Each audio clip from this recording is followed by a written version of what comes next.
Hi, I'm Dylan, alcoholic addicts. Just going through a normal move, not a big move. Um, but I mean that in jest because every move's a big move. I fucking hate moving, but somehow I get myself in situations where I have to do it every year or two. So yeah, so I'm gonna share a story that about my life, and it's a longer story. So a lot of people in this meeting aren't gonna know much about it because it's just I can't share it in 3 minutes. It's too long of a story. So just like a lot of you guys, I had one of my parents was an alcoholic. Some of you guys have both parents that were alcoholics or are alcoholics. And my dad, um, was a severe alcoholic. So people kind of new to the concept of AA. I wasn't one of those people, even when coming to the meetings or alcoholism in general. I knew about alcoholism my whole life.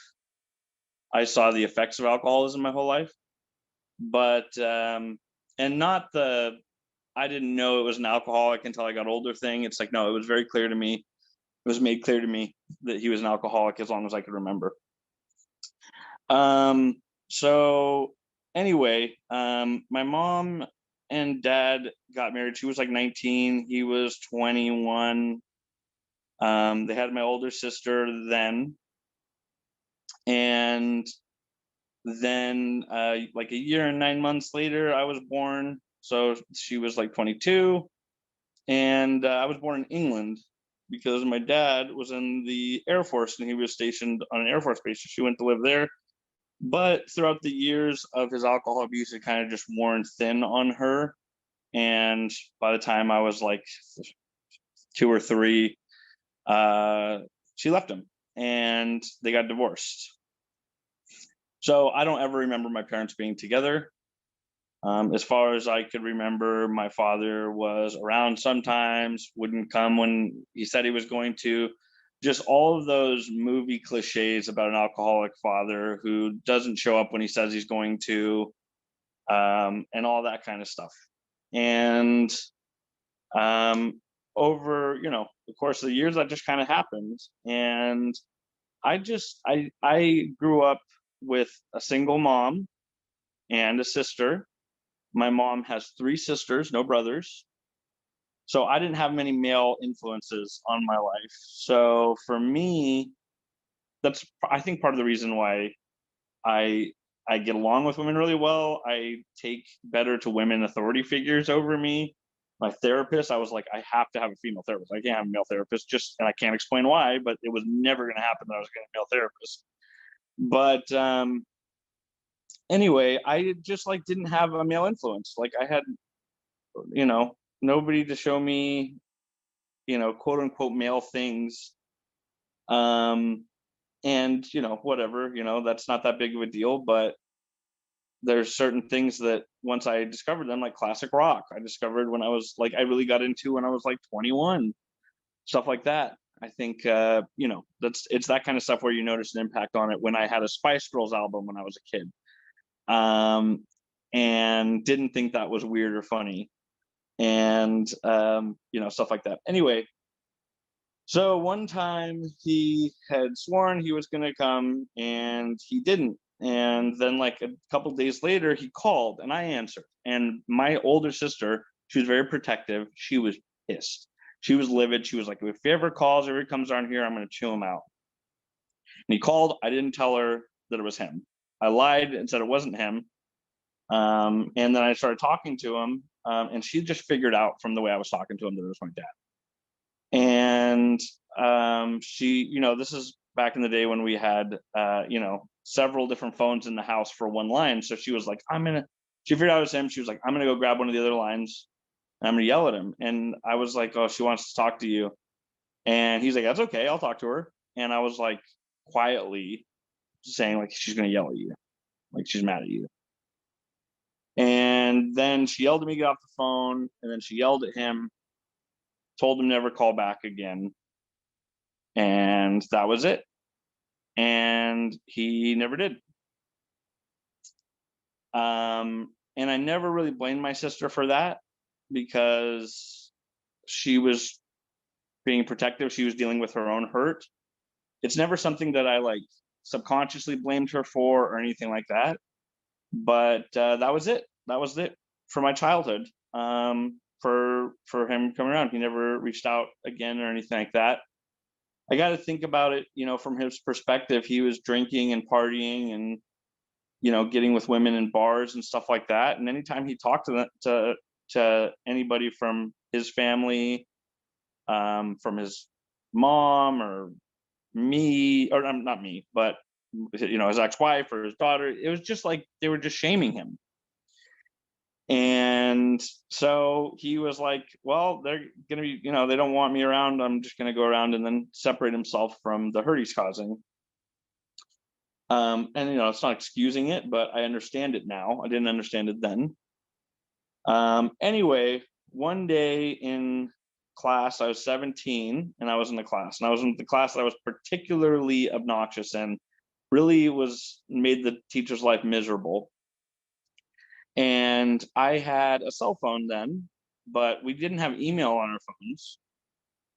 But I had it set up with like Hotmail to send me a text message when I got an email, and it would say the addresser and the subject. And I'm in class and I get a text message from my phone, and it says email from Barshuk Jr. At yahoo.com, and the subject is long lost dad. So my dad's name was Richard Shuck. I didn't know he was a junior.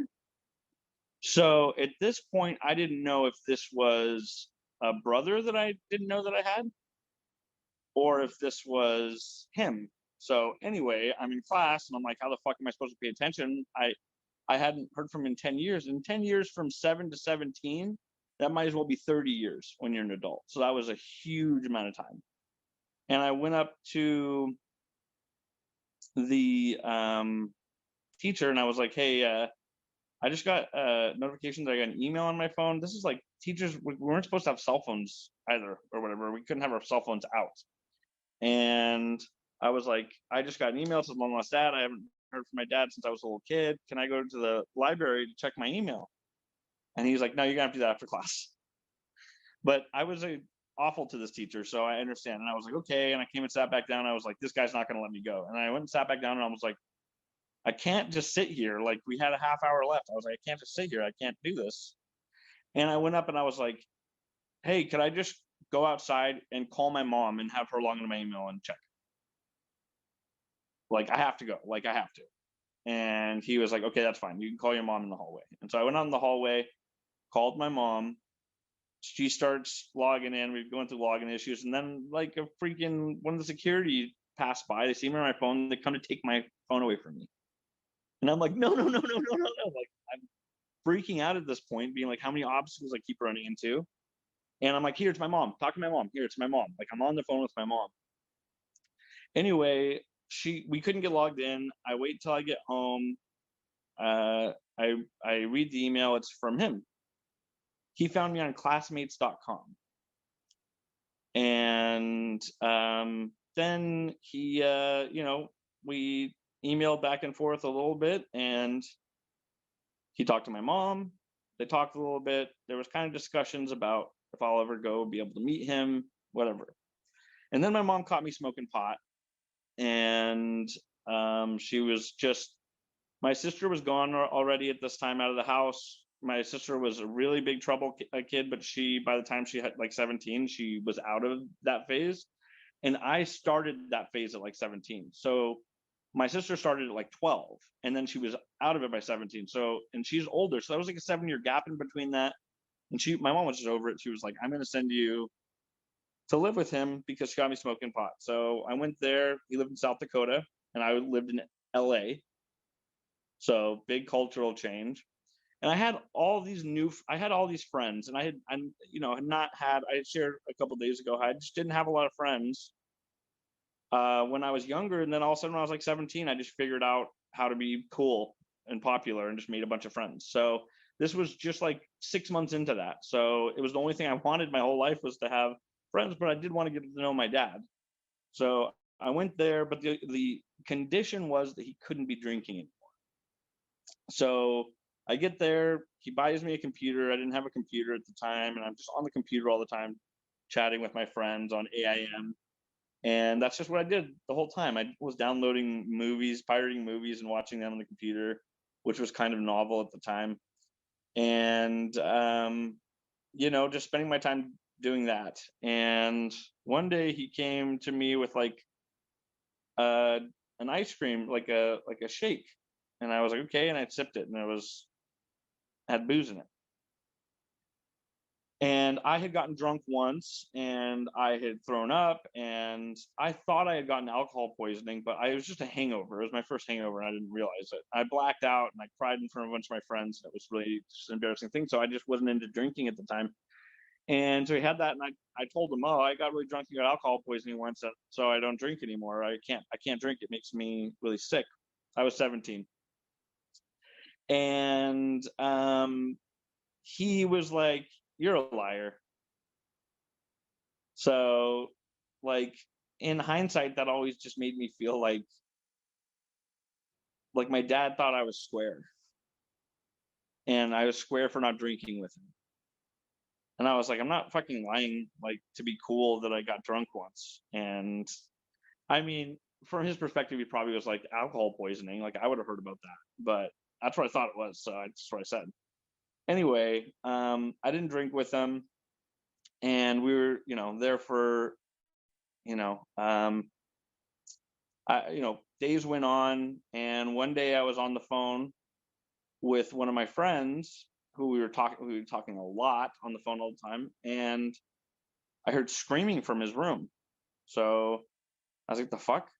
And I went into his room, and he had like a black light on, or like a desk lamp on, and it was kind of really dim. And his shirt was off. He was in his underwear, whitey tighties, in his underwear. Hair just, he always had his hair in a ponytail, and his hair was just a mess. And bloodshot eyes. And I was like, what's going on? And he was like, huh? Nothing. I was like, you were just screaming. And he was like, no, I wasn't. And you could tell he was just freaking wasted. So that's when I found out he was still like getting shit faced. But I wasn't gonna rat him out. I didn't want to tell him. So I still stuck around with it. And even though I wanted to be back with my friends so much, I didn't want to be a tattletale. So anyway, toughed it out. And then one day he got drunk, and he got aggressive with me. Like, he was having me drive him to go get beer, and he just started insulting the way I drive, because in the left lane in California, it's the fast lane. In the left hand lane in a lot of the US, it's a passing lane. So you're not supposed to drive in the passing lane. Started freaking chewing me out about it. But where I learned to drive, that's the fast lane. So I was like, good Lord. And asking me who taught him how to drive, or who taught me how to drive. And he was cracking beers in the car, and he was just cussing me out and telling me he could fuck me up, because like that was a time where I was like pretty like kind of like wrestling, like, friends like played games like Dead Arm and Bloody Knuckles, where they'd hit each other until one person quit and stuff like that. It's really silly, teenage shit. And so like I thought I would like hit hard or whatever, and for some reason we just like he let me just hit him in the arm a bunch of times, and he got a big bruise, and I was like, oh, I'm tough. So like he was like, oh, I know, I let you hit me on the arm, but don't make it like, don't get it twisted. Like, I could fuck you up. And it was right then when I was like, okay, I'm going home. I'm not gonna I'm not gonna stay here with this. This isn't okay. And I was so pissed at him. I was so pissed. And then, that night I called my mom. My sister lived like 3 or 4 hours away. So she was like, okay, tomorrow your sister will come get you. And I was going to leave without telling him. The next morning he was apologetic, and before he left, I told him I was leaving. I told them, Haley's coming to pick me up. I'm leaving tomorrow. I wasn't going to tell you, but I'm telling you.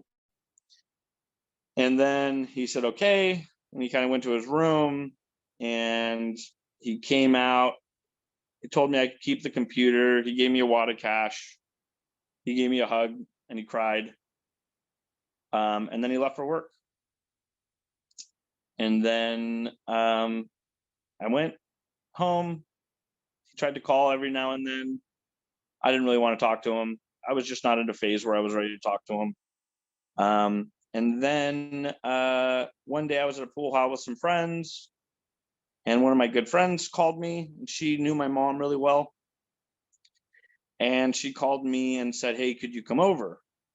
And I was like, "Yeah, I'm at the pool hall right now, but I'll come over afterwards." She's like, "Could you please come now?" And I went over, pulled up, and she's in the front yard with my mom. And I'm like, "What the fuck?" Like, and at this point, my mom lived 2 hours away, so it was very surprising. And they both had a somber look on their face, and I was like, I saw it, and I was like, "What happened?" I thought my grandma had died, and she's like, "No," and I was like, "What happened?" And she's like, "Your dad." So he was rolling a cigarette in his living room, had a heart attack, and keeled over and died. And I know it would have been, you try to think about, like, okay, well, that was my dad that wasn't around. I wonder if that happened if it was my mom. That would have been harder. Even though you don't have to compete over what death is harder, but still, because I just kind of got through it. It was really fucked up, but the thing that's hard for me is, like, when you have a parent that's not around, you always think there's going to be, at least I did, you always thought there was going to be some sort of redemption arc. And um, it was a sad thing, that I never got to have that. Never got to really get to know him. I got to even know his thoughts on things. When I was there, I was just on my computer. I wasn't spending any time, you know. And the last time I saw him, he cried, and that was that. As I got older, I understood him a lot better. I got to a point of, in the kind of depths of my drinking, of feeling really connected with him. I definitely felt like if I had a kid when I was 21, I would have done the same thing. I definitely went away from people that cared about me in my life for different reasons that I didn't understand. And, you know, I understood it, but it's been 20 years since he passed away. I'm grateful that he found me and that I got a chance to get to know him for a little bit. But I was supposed to go visit my sister last year, and I wanted to go into. She still has a bunch of his stuff in storage, and whenever I get a chance to, I'm going to go. She said he had some AA chips in there. Uh, I acknowledge. She said he had some AA chips in there, so I think I'm going to be excited to kind of go through it and try to piece together some things. How long did get sober for, when he ever did. I'm pretty certain right now I've been sober longer than he ever did. But I don't know. I'm gonna see the longest time chip that's there, and then I'll probably take them and make that a kind of a part of my chip collection as well. So it's a long story, and it's not really something that I can talk about in 3 minutes. So I figured I'd take that opportunity to share about it. And um, that's all. Thank you for letting me share, and Mary, thanks for hosting this meeting.